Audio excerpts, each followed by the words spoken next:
everybody, and welcome back to another episode of JaAR. JaAR, for those of you that may be new, stands for Joe and Amy Review. And this is our semi-weekly show where we review the Magic stories. And this time we are back having finished all of the Streets of New Capenna stories.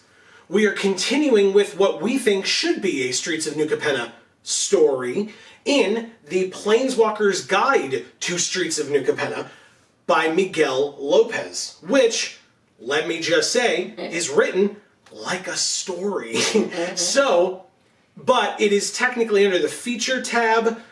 It shouldn't be, or if it is, it should be also under the story tab. That has always been our opinion since they have had Planeswalkers guides. It is the only other article, to my knowledge, that is written like a story. But I'm getting a bit ahead of myself. My quick review at the top of this one is to say that I highly recommend that you read this. It's got amazing artwork, including concept art that I doubt will be able to see anywhere else. And some of it is gorgeous. Agreed. And there is information in here that, to my knowledge, you would not be able to get anywhere else outside of talking to the world creators themselves. Right. So I highly encourage you to read it. It is a quick read, despite the fact that it's like a long-looking article. There's just a lot of artwork because there's each paragraph has its own art immediately after it, which tends to take up a lot of space. So it seems like it's a very long one, but it'll be a very, very quick read. Anyway, sorry. I mean, that's my quick review. My quick review is I liked it. That's a very quick review. So, if that is something that interests you, what we have done, especially for this one, because with all the other ones, it would be easy to go to the story tab and just kind of find, okay, they're doing main story 5, here's main story 5, moving on. When we do older stories, it's not always so easy because sometimes the site doesn't work. But this time, because it's a feature article, it is not very easy to find, although spoilers, you can just Google Planeswalkers Guide to Streets of New Capenna, but regardless, you don't have to. The top link in the description down below will take you to this story. I'm going to call it that only for ease of, that's how I refer to things. Not in that way trying to make any particular statement. It's under the feature articles. But regardless, to read this story for yourself, you can click that top link. As we always say, we try to remove as many barriers as possible to get you to where these stories are so that you can read them for yourselves. Because, I mean, we kind of will spoil it, but also not. We can't cover all the information that was there. And like I said, it's teeming with information, like in-depth information about this whole plane, the makeup of the plane, not necessarily specific characters, like the bosses. Yeah. Yes, but otherwise no named characters are really discussed in the Planeswalkers Guide. It's more like the denizens of New Capenna, Old Capenna, the angels, the archdemons, etc. So, but anyway, before we get, please feel free to do that. It's a good template for placing the stories upon. Yeah, I agree with that. And unfortunately, because Wizards is Wizards, it didn't come out first. So I have all that data, and we can talk about that in a moment, because I definitely want to. But before we get on to the full review itself, but if you do go away to go read that article, of course we would love it if you would come back here and join us, because, we'd love to have you. Yeah. Before we go on to the full review itself, please don't forget, first of all, hi, welcome to the channel. Thank you so much for being here.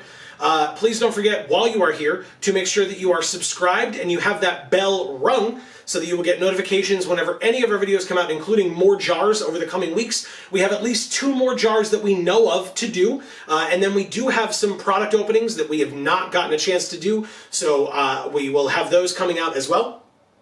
So stay tuned for that. And on this channel, every Monday and Friday, starting at 8 p.m. Eastern, we stream. Mondays, for fans of Magic the Gathering, we stream MTG Arena, almost exclusively limited, sealed, draft, whatever the newest format is that is available at the time. That is what we stream for you every Monday at 8 p.m. And then Fridays at 8 p.m. we stream whatever video game we happen to be playing at the time, which right now is our first ever Nuzlocke for Pokemon, and specifically Pokemon Fire Red. If you missed it last week when we streamed, or last Friday, we lost our first team member. If you're unfamiliar with what Nuzlockes are, one of our Pokemon died, and it was surprising, and we will have to deal with the fallout from that this week as we go through Mount Moon, which is definitely one of the easiest parts of the game. Don't worry about it. It's not a long labyrinthine thing that you have to try to run out while you're being attacked by bats everywhere and rocks and stuff. It'll be fine. It's all going to be fine. But yeah, it'll be great. But if that sounds interesting to you, of course, we would love it if you would join us 8 p.m. on Friday to continue that, or the VOD will be over on Video Games for All. We have Video Games for All and Gluten Free for All. Links to those down in the description box below, and we will actually be able to have fixed the link for Gluten Free for All, because apparently that wasn't working, so apologies to all of you. Thank you, shoutouts to Greg for pointing that out to us on stream on Monday, so that we can actually get that fixed, so that people can see the great work that Amy is doing over on Gluten Free for All. You're welcome. Thank you. And so you can definitely go check those out, and of course, if you're on those channels, don't forget to sub and ring the bells there too. But that is all of that. Thank you for bearing with us on that. Any and all support that you are willing to give is extremely helpful, and as always, please don't forget, if you're liking the things that we're doing, likes and shares go a long way as well. But onto the full review itself. As Amy correctly pointed out, the first story for Streets of New Capenna came out on March 28th, 2022. Okay? The last story for... That's a while back.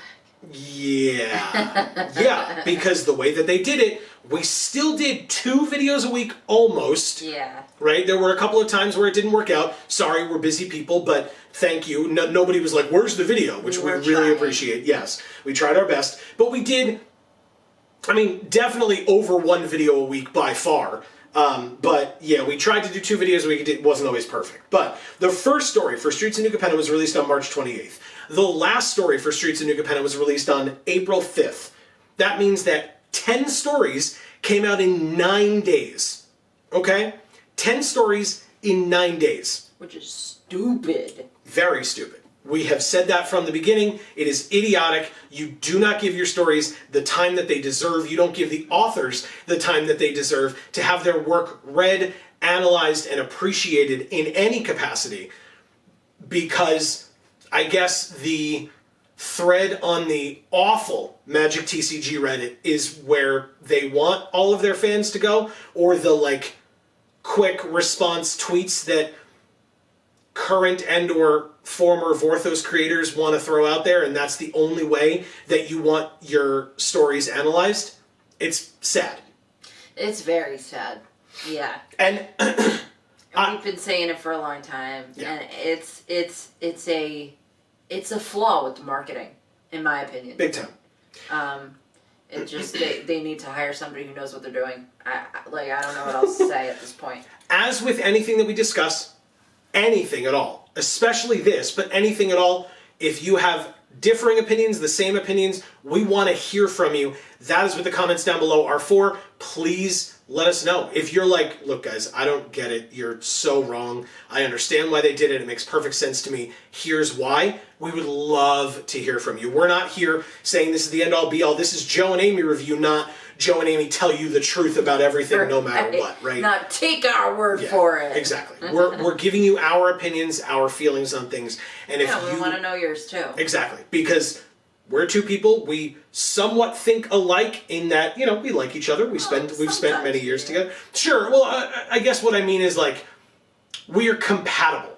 So a lot of times we think similarly, but it's not always that way. I mean, even in these videos, we're like, I kind of disagree with that. But it does mean that, like, if there's an outside perspective that we're not privy to, it's always nice to have that. So please feel free to shoot that down in the comments. We would love to keep that conversation going with you, with your fellow commenters, etc. It's super, super helpful. But anyway, yes, we think extremely idiotic to release 10 stories in 9 days. And then this came out. So the last story was on April 5th. That was the 9th day, right?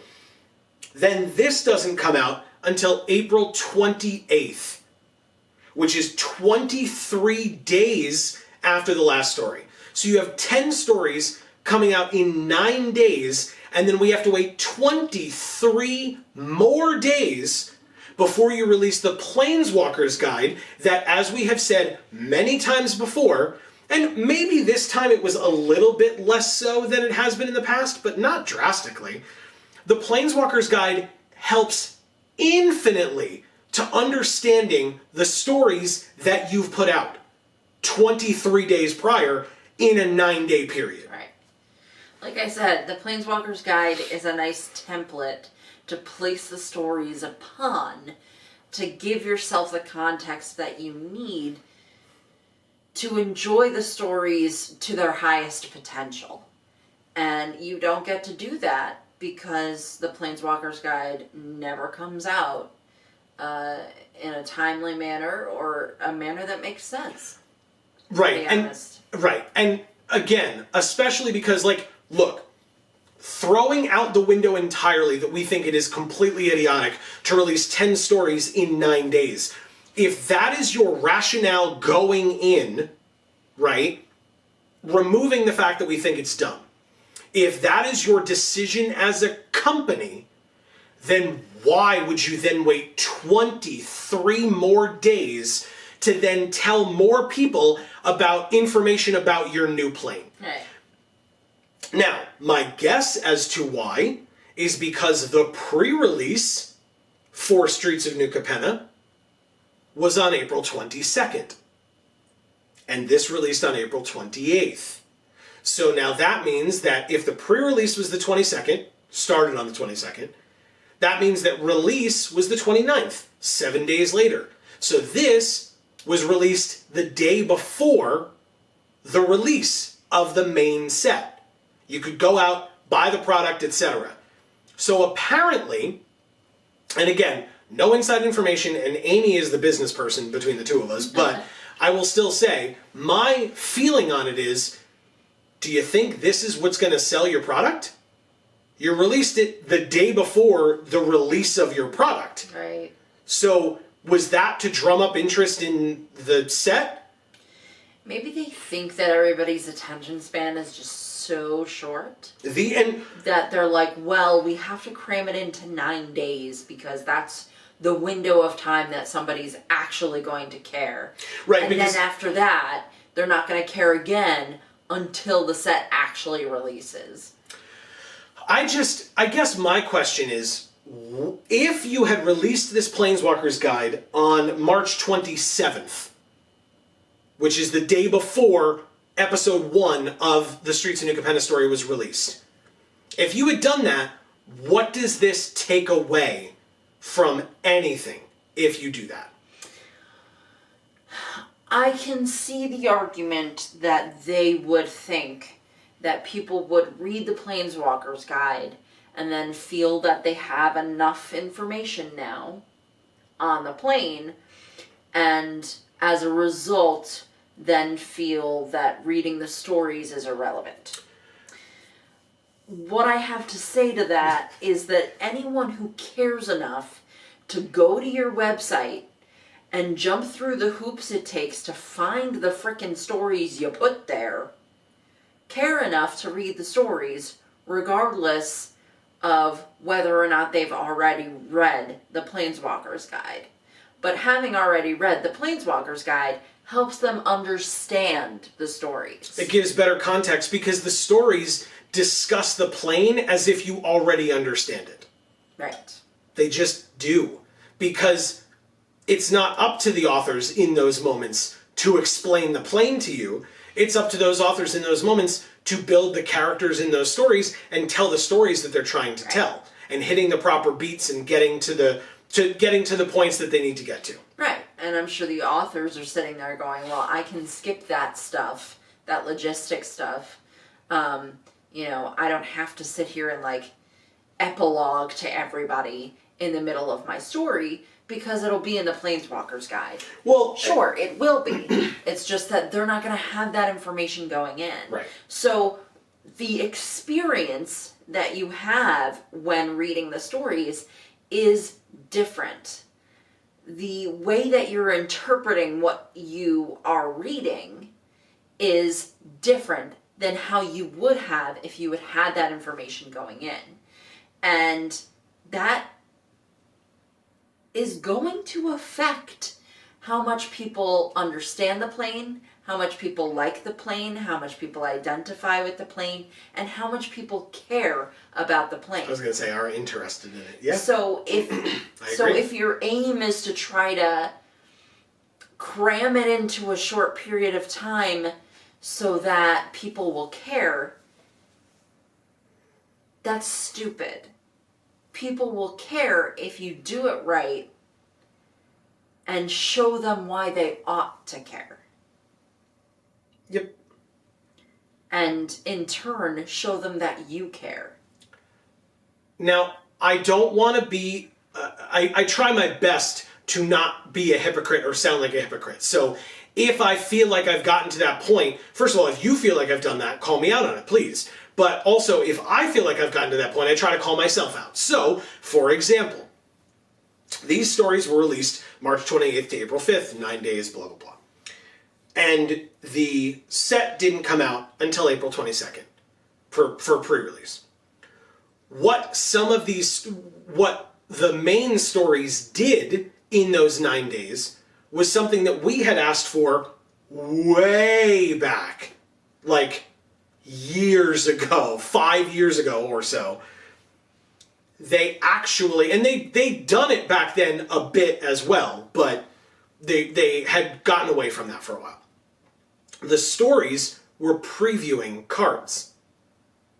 It was previewing the charms, if you recall, at the end, where it's like Broker's Charm and Cabaret Charm and all the different charms were being revealed or previewed in the stories. That's great. What a great way to incentivize people to go to your stories. Are they likely just going to click the thing, drag to the bottom, and look at that if that's the only reason why they're there? Yes. But does that matter? No. Because as they're looking at that, maybe they're scrolling down and looking through some of the art.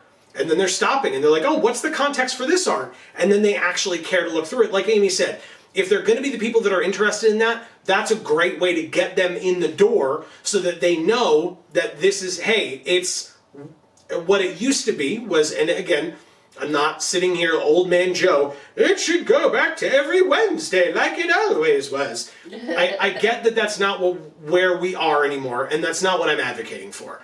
What I'm saying is, whatever the case is for your release schedule, your readers can say, okay, it's time for the story. Whatever that time is, they know it's time for the story to be released. Let me go find the story. Let me read the story. And at the end, cool. Now I know what Maestro's Charm does. Very cool. I love the artwork. Let me go post about it. Let me say what I thought of the story itself. Let me say what I think of the card, etc. Obviously, you're going to have content creators who are following the previews and whose sole mission it is to find every single preview, get it up as soon as possible, get their reactions to it. That's how content creation works. Welcome to the game. We're bad at it, so hi. And essentially do your marketing for you. Also correct. And yet you're making it difficult for them. Yeah.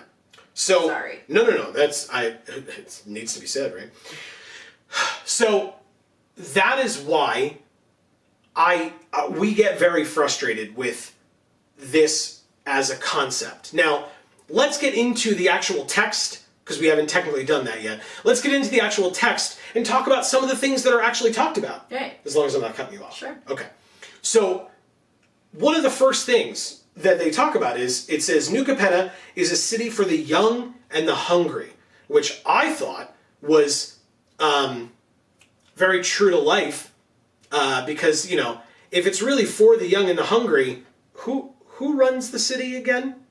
Who are the 5 leaders of the city, and how old guys? How old are they? But again, you know, I live in the United States, so I get it. Moving on. It's always old guys, old white guys. Yeah. Anyway. At least they're diverse in this. In this, yes, fair.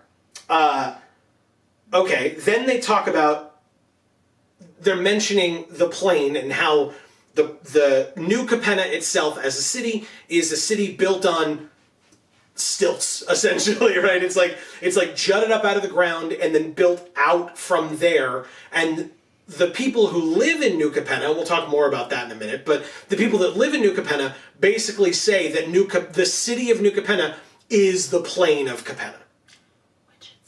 They're not right, but that's what they'll say.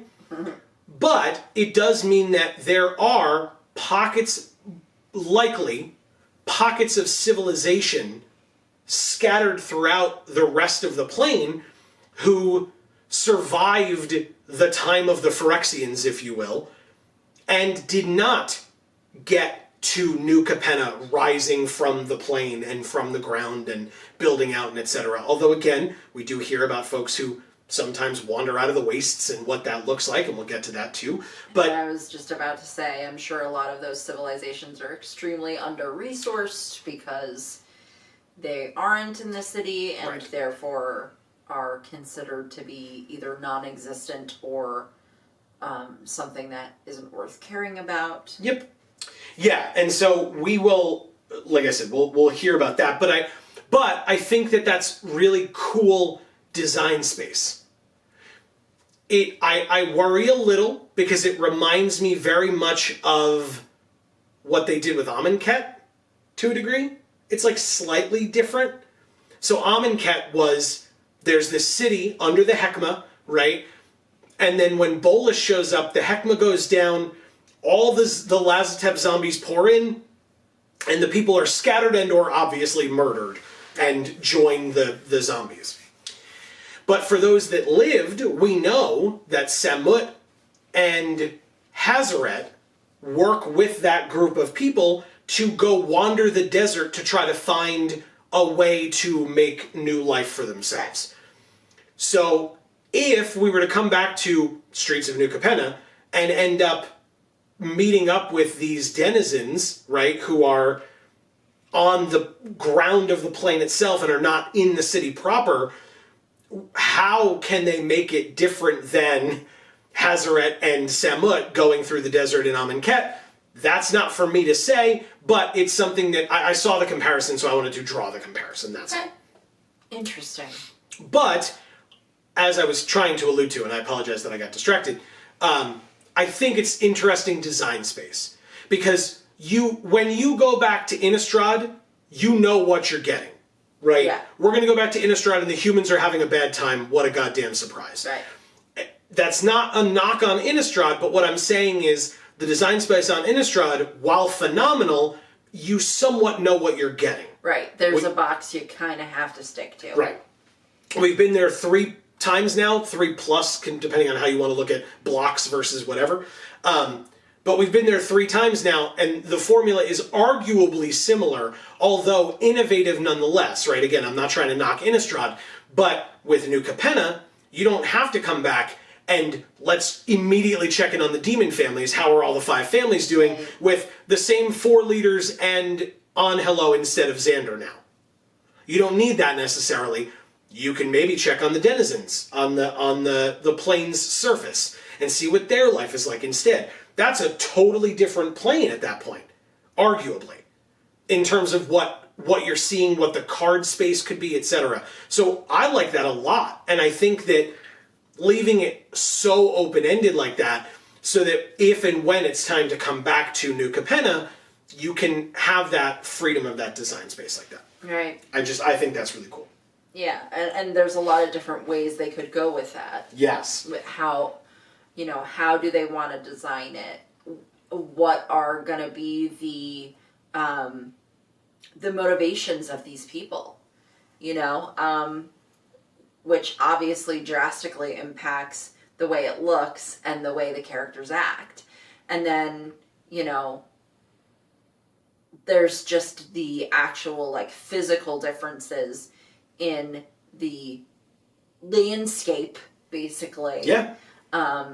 That also is going to come into play. So there are a lot of options for them. Yeah. If they do go that route. Yeah. Like if I were off the top of my head right now trying to write a fan fiction, right? I would say maybe something falls out of the city. Something like kind of a big deal. Maybe a cache of Halo or something like that.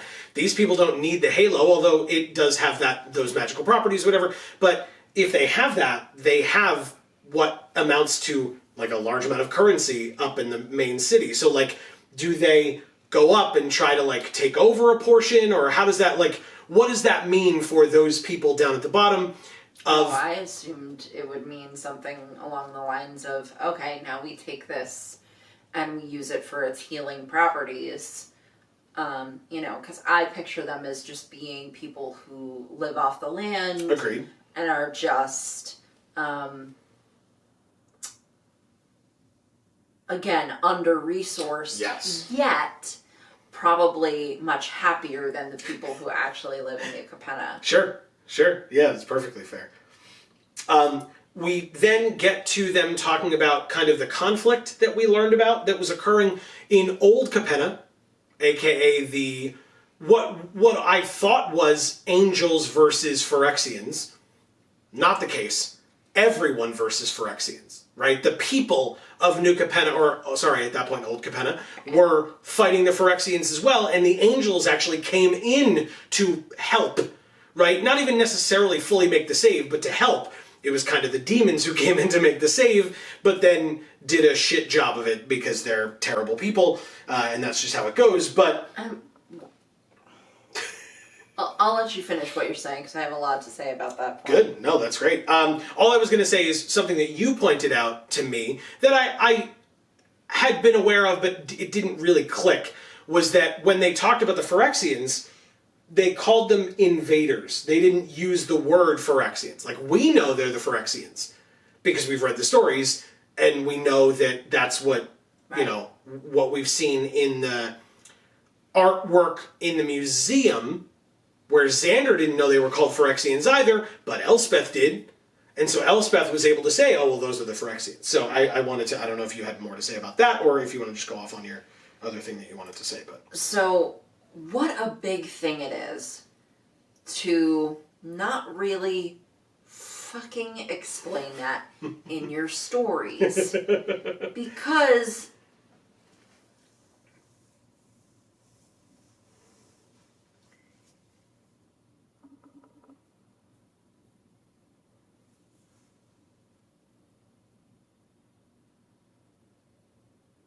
having so many people and things fighting the Phyrexians. So it's the people of Old Capenna. Yep.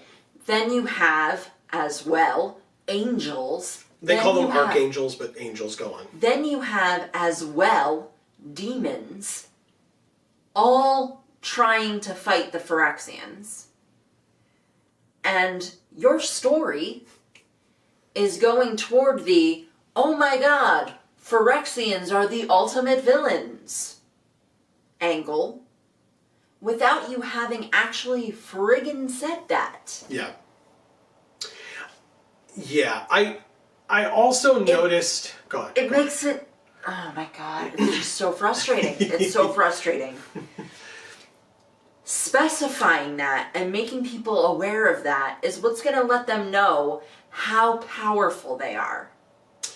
If you're just like, well, you know, the invaders were here and, you know, angels were helping us fight them, that's not really what happened. There was a lot more to that. And if you actually fleshed that out in the stories and explained it, people would sit there and go, oh, the Phyrexians, they're back. So, something that is a bit of an issue, I mean, first of all, in this article, story, whatever, they tell you that the Phyrexians, like, go to sleep at one point, and, like, the people and the angels and the demons don't fully understand why. Like, it seemed to have had something to do with the angels, but they weren't sure exactly what. But the Phyrexians, like... their updates.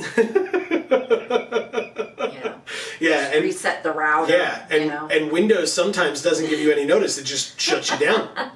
What can you do about it? Yeah, and then you turn on in safe mode, and you gotta reset the time and date. That's what my computer does all the time. It's great. So we find out. I don't want to lose my train of thought, but I appreciated the joke. No, it's fine. That's my brain, not your fault. The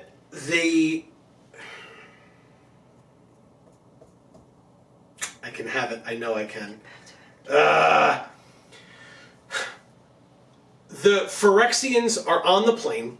They are fighting with all these different groups of people, but they randomly fall asleep, and that's how you beat them? Because they're asleep now, and so that's when the archdemons are able to go to the people and, like, do whisper campaigns of, like, we need to use the angels. The angels put them to sleep. We don't know how. And combine that with the fact that we find out from Xander, names, I got it. We find out from Xander that he's having memory problems. Because in this article, we find out that Xander was around during the fight with the Phyrexians. He was there, he was part of it. All of the demon family heads were. All of them. And they were part of the fighting force. And we not only find out that, but that we find out that the fighting forces that joined together to fight the Phyrexians grew into, or morphed into, if you will, over years, so I guess evolved into, the 5 families. And I wrote it down because I think it is amazing and fascinating to me. The paladins that fought against the Phyrexians became the brokers. The druids, which they later on also said the bards, but the druids became the cabaretti. That's amazing. I mean, we knew they were druids, but now we know that they're not just druids. They were the druids during the fight against the Phyrexians. Right. The weaponsmiths. So it gives you some, like, context. So if you think about, like, history in real life, right, you can think about, like, the analogy of, like, okay, my ancestors were druids, you know, and then now I'm doing, you know, some sort of twist on the types of things that they did. Mm-hmm. Or something like that, you know? Yep. The weaponsmiths and the artisans would become the riveteers, the builders, right? The destroyers, but the builders as well. Rule. The oracles. The oracles become, and what we find out, I mean, I guess oracles, the like fortune tellers, the oracles become the obscura. What a surprise. Makes perfect sense. And finally, the aristocrats, the nobles that bankrolled all of it as they were fighting, became the maestros. Because of course they did. Right? They were assassins too, and they didn't really talk about that. But it just seems like, it's like, well, why don't we talk more about that in the stories? Well, because amnesia. Right? Yeah. Like, why? What was the purpose of having them not remember the Phyrexians? Because they still wouldn't have known their names. I mean, I guess maybe it would have necessitated Elspeth to, like, explain it more. Because, like, Xander kind of didn't care, it seemed. Because, as we find out in this article only, there seems to be some kind of, like, a weird thing going on. Yeah. Well, and maybe that was, like, their way of explaining why Elspeth didn't know about New Capenna. Like, her amnesia, which everyone has on New Capenna because of the contracts. Like, it doesn't make a lot of sense, and they reference it in this article as well, but they really still don't explain it to a point where it's easy to understand or, like, it really makes sense. I think it was just a way to, like, circumvent and, like, give some convenience to themselves. Yeah. I also wanted to quickly point out there was a quote that I took from the story that the story that I wrote down here that says, talking about the Phyrexians, but again, calling them invaders, says, among other things, it says they turned parents against their children. That's what the Phyrexians do, but don't think I didn't notice that line was used immediately after you turn one of the only three parent planeswalkers into a Phyrexia. Right. Just throwing that out there. Anyway. Ugh. Yep, I've talked about it before. I don't love it. I don't need to say it again. People can watch back our past videos to hear me complain about that previously. But, because I'm sure you definitely want to. But we certainly don't want to complain about it again. But then we get into a bit of this plot that we were just talking about. The people in New Capenna, right, I originally thought, based on my reading of the stories, and I believe you did as well, but okay. Correct me if I'm wrong, as always, I believed, based on my reading of the stories, that the 5 demon heads of the families had lost their memories because of the signing of the because they signed the contract. Not because the contract was signed, which is now more what it looks like, but because of their physical signing of the contract. Like, that act is what made it so that they forgot all these things, like lost their memories from prior to that moment, etc.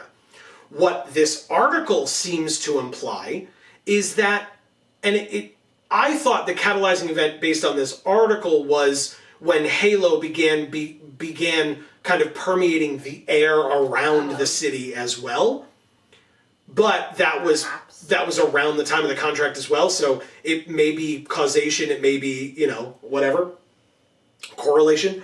But the people on New Capenna, none of them, whether they lived during that time or not, remember old Capenna.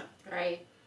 And, even more damning evidence, the people who come from the wastes.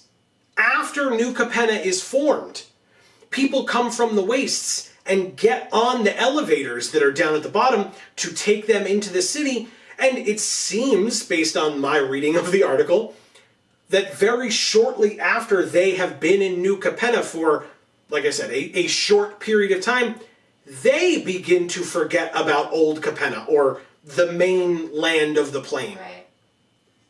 Why? What? Which is something we did not know anything about until this article. Right. And this makes it seem, that's kind of a big deal. I guess, again, how would we know about it? The only way we would know is if Elspeth came into contact with a person who came from the wastes with enough of a memory of it, and then saw them later on, since she was there for like a month and a half or whatever. And then they're like, what do you mean? I didn't come from the wastes. It's like the Matrix, like somebody in the real world being uploaded into the Matrix without realizing that that's what's happening. Yep. And so then they're in the Matrix and they just think it's part of the real world. Yeah. And they're just there now. Yep. Yeah, so I find it fascinating, but at the same time, we're done with the stories now. So right. I can't be intrigued by that. Although I don't know which would have been worse, truly. If we had read this article first, like if this did come out on March 27th, like I insinuated I would have liked it to have.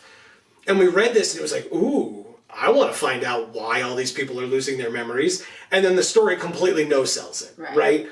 Either way, it feels pretty bad, but I think I would have been more upset if it had been the other way around with that particular aspect of it. That does not mean that I'm sitting here saying that it shouldn't have been released ahead of time. I'm just saying that particular bit where it seems like that's a thing for New Capenna. It's like a kind of an interesting mystery to uncover. Right.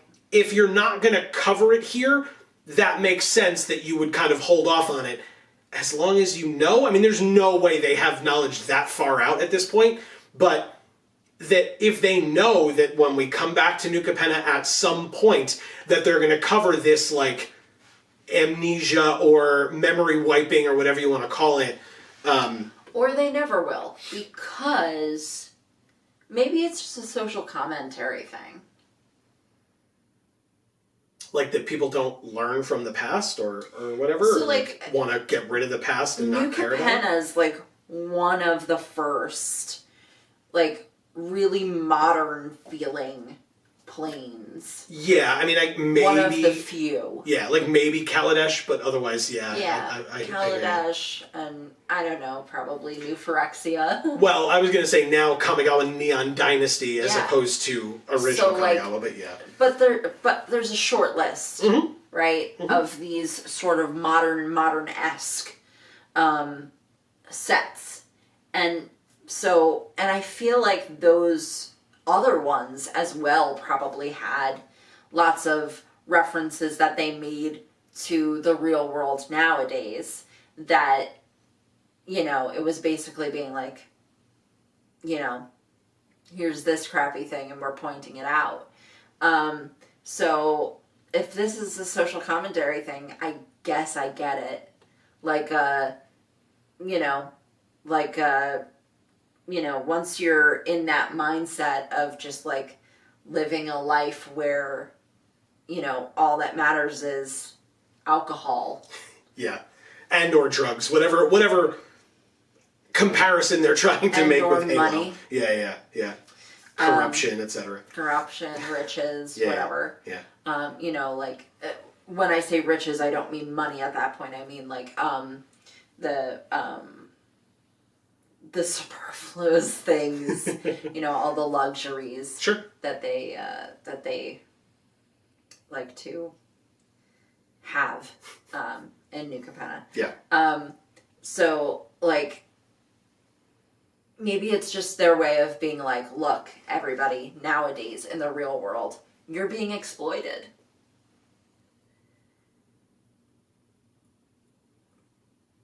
People long ago signed some contracts to get power over you. They have it. They're not giving it up. And you have to fucking deal with it. You just have to live your life in a shit pile because of them. Because you can't escape. There is no escape. And so, like, you know, and then to have it sort of end with this sort of, like, upheaval of the structure, sort of a political structure, sort of not at the same time, right? But the upheaval of the structure, and then have it kind of end on the note of, so we'll see what happens next. Yeah. You know? So maybe it's just their way of saying, like, this is the way the world is. We're hoping for the day that that upheaval can happen, and then we can see what we can do next. The quote that I took from the story with relation to people forgetting was in relation to the folks coming from the wastes and then entering into New Capenna for the first time, and that shortly thereafter they begin to forget old Capenna, or like the terra firma aspect of the plane itself. And the quote was, "The pace of the city demands it." Yeah. And you read that and I was like, does it? Is that what they're trying to say is the reason for this? Because and that was it sounds like a really bad excuse. Right. And that was my kind of questioning and confusion with it as well. It was like, what are they getting at with that? That doesn't make any sense to me. Yeah, so to me it relates back to nowadays where they're basic people are starting to kind of come to a point where they're starting to learn that, like, work-life balance is important, being eco-friendly is important, getting in touch with the earth is important, and moving to a big city where you don't have any of that to touch and to smell and to hear and to feel makes you lose some of your grounding. And that fucks with your chakras. And when that's fucked with, you're fucked. So, you know, if you don't have that, if you have no avenue to ground yourself to the earth in any kind of capacity,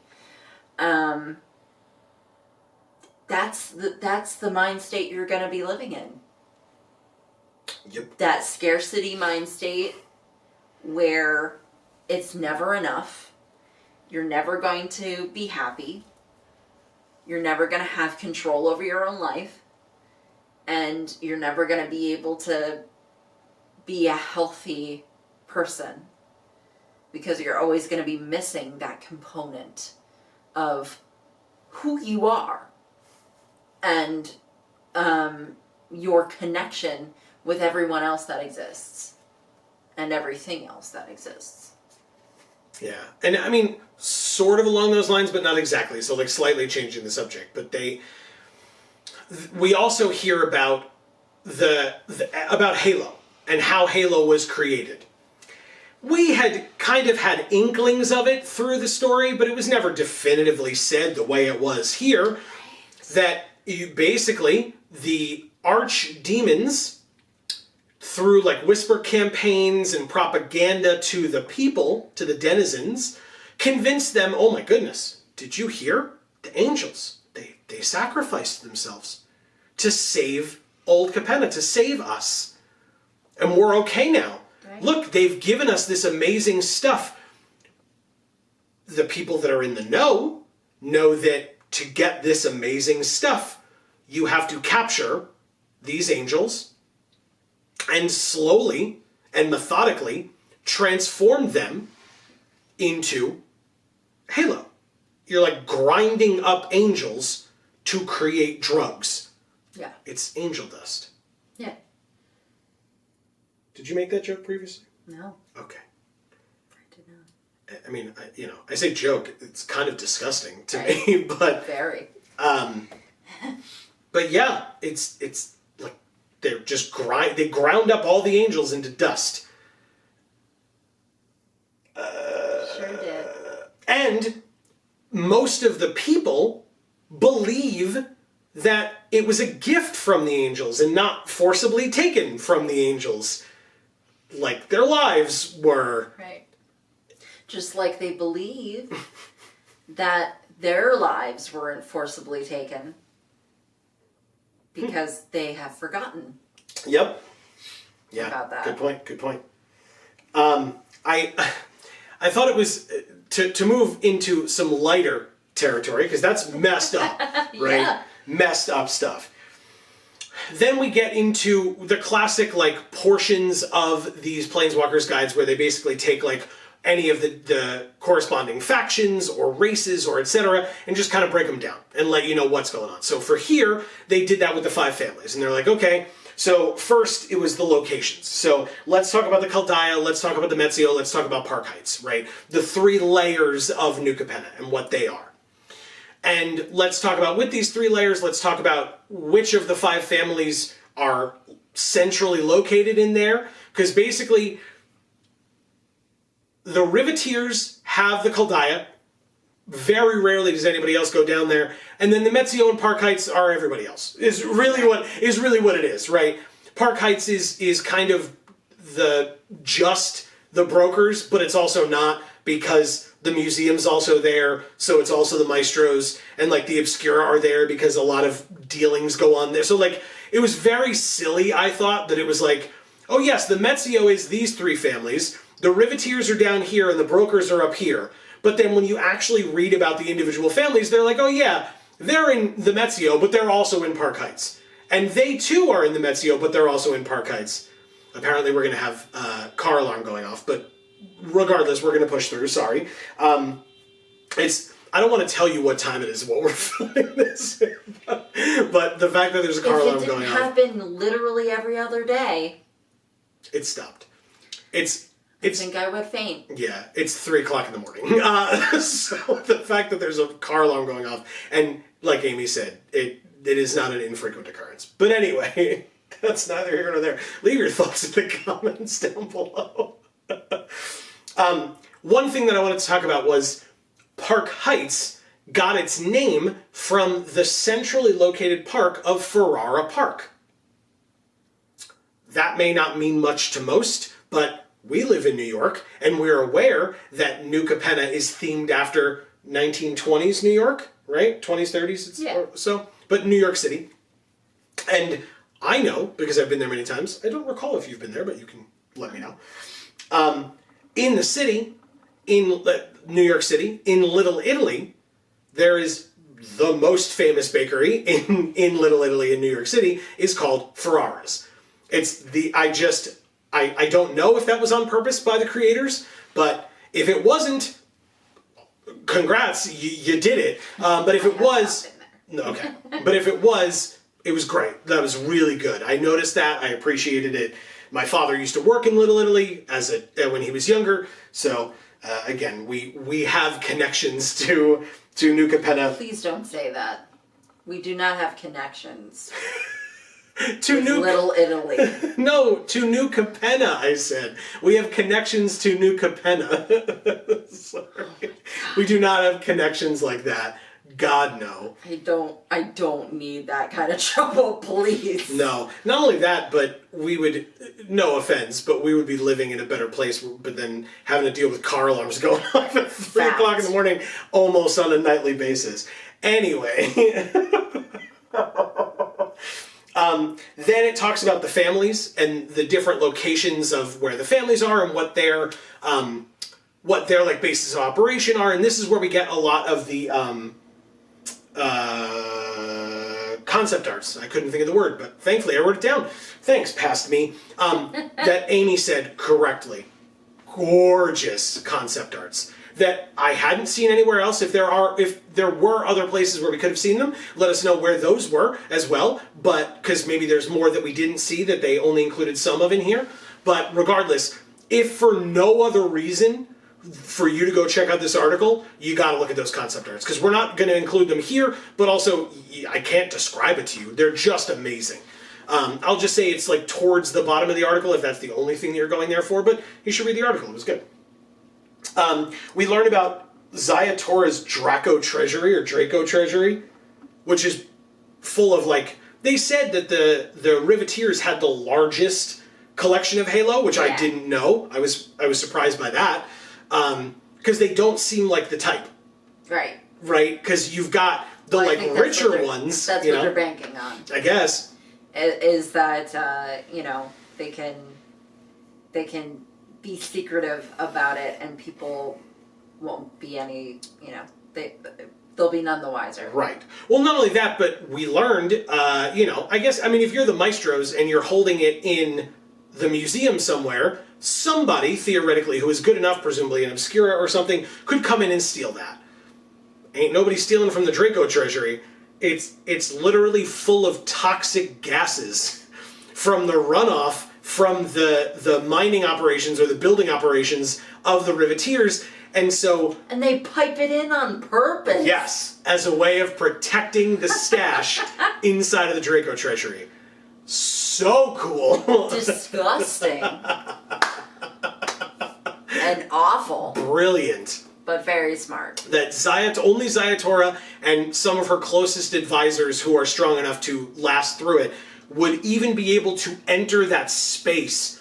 Brilliant. Yeah. I loved that aspect of it. They're gonna get cancer. That's what we have next time we come back to New Capenna. The cancer outbreak. That seems terrible. I loved those lawsuits early. Speaking I can tell you. Speaking of lawsuits, let's talk about the brokers. Thank you, Amy. That was super helpful. You're welcome for that segue I didn't do on purpose. Yes, you did. The brokers, who, as we learned, came from paladins. I loved the line that they used. We both did. Of the line that they used for the brokers, where it says the brokers are there to keep you safe, whether you want them to or not. And that's absolutely the mob. They talked about protection money. We're going to protect you. They talked about it. If you don't keep up with your protection... Make sure that you're protected. Except from us. Yeah. Yeah, when we just ring you out for every dime you have. That's right. That's absolutely right. And the last thing I wanted to talk about something that we kind of both keyed in on, but I think you more so than I, was that statue in that Xander loved so much in his museum of the angel cradling the baby. And that is, and that Elspeth was intrigued by another one of the statues. I don't think it was the same one. No. Where there was an angel fighting a Phyrexian, and that's how she sees, like, oh, that's a Phyrexian. And Xander's like, what's a Phyrexian? You know what I mean? Like, he had no concept or whatever. Because amnesia. But I thought of that statue of the angel holding the baby that made Xander think of his mother. I thought of that when we were reading the story, and we found out that the angels, when they joined the fight against the Phyrexians on the plane itself before the land jutted up or the city jutted up and started being built out from there, the angels were the ones who stayed behind to hold off the attacking force as refugees were rushing up into the elevators to get up to New Capenna proper that had kind of just been formed out of this big spire that where it started. And there were some non-angels as well, but it was angels. And that's what it made me think of with the angel holding the baby, was that it was the angels keeping the people safe by allowing them, the refugees, the innocent and the helpless, to get up in and away from the attackers, and that maybe that is what inspired that statue. Yeah. That's just kind of what I thought of. I thought that was really cool. Yeah, and that is why I thought it was so stupid that they wouldn't talk about how many different things are fighting the Phyrexians in this war. Because to be like, oh, well, humans didn't stand a chance, so the angels came in and helped and everything was fine. Like, that's not how it went. Nope. You know, angels came in and then demons also came in, because it was like everything and everyone against the Phyrexians. Yep. The enemy of my enemy is my friend and all that. And then as soon as the Phyrexians were no longer a threat, surprise, surprise, the first people to double cross were the archdemons. Right. It's not a surprise. It makes perfect sense. I'm not upset about it. It just, like I said, it just makes sense. So, you know, and of course the ones that pay for it. We're upset about the angel grinding. I was going to say, the ones that pay for it are the goody two-shoes, the angels who wouldn't think to have to watch their backs because, you know, rah-rah and kumbaya and we're all working together. The angels wouldn't take demons and grind them up. But if they did... Yeah. Yep. I don't know what they would have, but it wouldn't be Halo. No. So, hey everybody, that's the Planeswalkers guide. Yeah. Again, we liked it a lot. We think it would have been better if it were released at a more proper time, but... Yeah, because there was a lot of information in there that we did not know after having read all of the stories. All 10 of them. All of them. That were released in 9 days. And again, we think that it would make more sense to release the stories in a different way. But that does not seem to be the direction that the company is going. It is unfortunate, greatly unfortunate. If you agree with us, you are... If you agree with us, let us know. Let's put it that way, right? Because I don't want to... This is not in any way, let's weaponize and go tell the company over and over. That's not what I'm trying to do. But I will say, if anyone from the company ever watches our stuff and gets to see people saying, yeah, I agree with you, that doesn't make sense, that could be a way that they would be able to see, like, hey, people are feeling this particular way, let's like look into that or something. So that's what I will say on that topic. Like I said, thank you all so very much for watching. As always, I hope everybody enjoyed, and we would love about anything that we talked about today. Substantive textual stuff or overarching when it was released, when the stories were released, etc. stuff. We want to hear from you. Because I think looking at both, looking at the text and the mysteries and trying to uncover it and talking about the analogies that can be made, but also discussing the meta aspect of it, of like, why was this released when it was? Why wasn't this released at this time or whatever? I think all of those things are important in ways that we can all show off our Hashtag Vorthos Pride. It's important. I think it's relevant. So we would love to hear from you in the comments down below. But until then, we will be back in either a few days or a week. Don't forget, if you subscribe and ring the bell, this is not a ploy to get you to do it. It's just, you know, we have things in our lives sometimes. And we do our best, as Amy correctly said, to get this stuff out to you as soon as we can. We would like to have another one come out this Monday. No promises. We will do our best. But that one will be the story for the, the Pride release for The Secret Lair, and there was an actual story that was written by Allison Lures for it, and we are super looking forward to actually being able to go in, read that story, and review it for all of you. Allison's an amazing writer. She was absolutely one of my favorites back when all of the writers were great. Yes.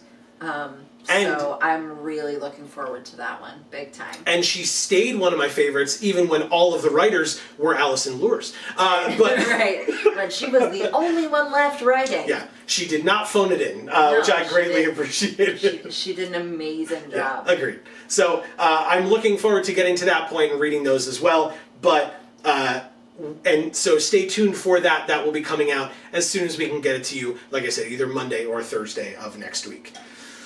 But that is going to be the end of this particular episode. Thank you all so very much for watching. As always, as we've said a million times, the comment section down below, we want to hear from you. Do you agree? Do you disagree? Is there something that you liked about the Planeswalkers Guide that we didn't even touch on? Right. We want to know. Let us know. But for now, from us here at the Geek for All family of channels, I have been Joe. And I'm Amy. And as we always say, in whichever video of ours you watch next, we will see you all next time. Thanks, everybody.